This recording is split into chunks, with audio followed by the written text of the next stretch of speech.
छकिया तरुआ तू ओ लगे तोरा बारी में फरोती लकोर गे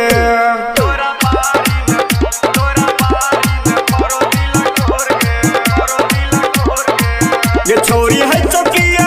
तोहर बोल गे तोरा बारी में फरोती लकोर गे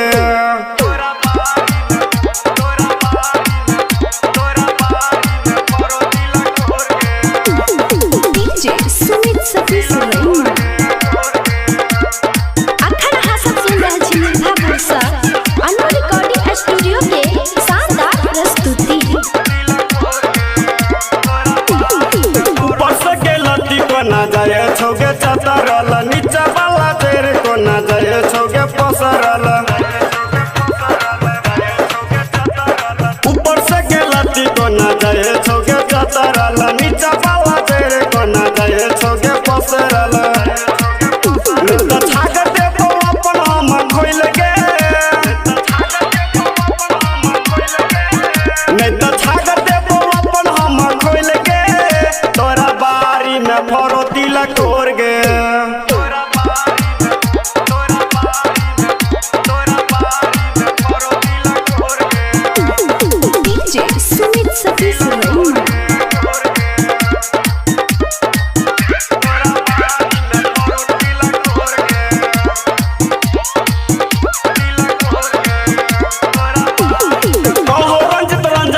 यकीन के है राय तारा राजा निस्के करही पसीन के